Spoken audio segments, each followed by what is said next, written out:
ദിവസം ശ്രീനിവാസൻ മരണപ്പെട്ടപ്പോൾ അദ്ദേഹത്തിൻ്റെ ബോഡി സന്ദർശിക്കാൻ പൃഥ്വിരാജ് സുകുമാരൻ വന്ന ഒരു രംഗമുണ്ട്.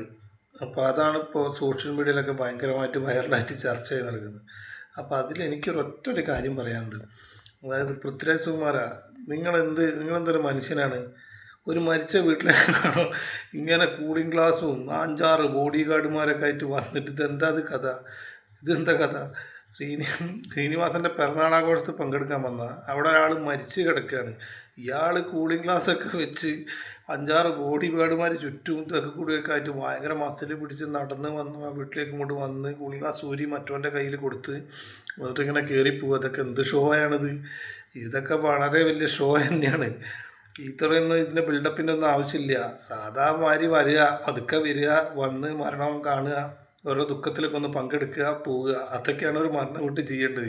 ഇതൊക്കെ വെറും പട്ടിഷമാണ്, അത്രേ പറയാനുള്ളൂ. അപ്പോൾ ഇനി അടുത്തൊരു ഭരണ വീട് വരുമ്പോൾ ഇതേപോലെ ബോഡി ഗാർഡുമാരും ഒക്കെ ആയിട്ട് കൂളിംഗ് ഗ്ലാസ്സൊക്കെ ആയിട്ട് പോവാതിരിക്കുക. സാമാന്യ ഒരു മനാത അതൊക്കെ വിദേശ രാജ്യങ്ങളിലൊക്കെ അവിടെയുള്ള ആൾക്കാരുടെ സംസ്കാരം അങ്ങനെയാണ്. മരണ വീടുകളിലൊക്കെ കൂളിംഗ് ഗ്ലാസ്സൊക്കെ വെച്ച് 5-8 ബോഡി ഗാർഡുമാരൊക്കെ ആയിട്ടാണ് ഹോളിവുഡ് നടന്മാരൊക്കെ പോവുക. ഈ ഹോളിവുഡ് നടന്മാരൊന്നുമല്ല, ഇത് പൃഥ്വിരാജാണ്. ഇവിടെ കേരളം എന്ന ടവട്ടത്തിൽ മാത്രം കളിക്കുന്ന ഒരു പൃഥ്വിരാജാണ്. അപ്പോൾ പൃഥ്വിരാജായിട്ട് നിൽക്കുക. അപ്പോൾ ഇനി മേലിൽ ഇത്തരം പ്രഹസനങ്ങളൊന്നും കാണിക്കാതെ മുന്നോട്ട് പോവുക. ഇതൊരു ഉപദേശമായിട്ട് എടുക്കുക. ഓക്കെ, അപ്പോൾ നമുക്കിനി അടുത്ത വീഡിയോയിൽ കാണാം. ബൈ.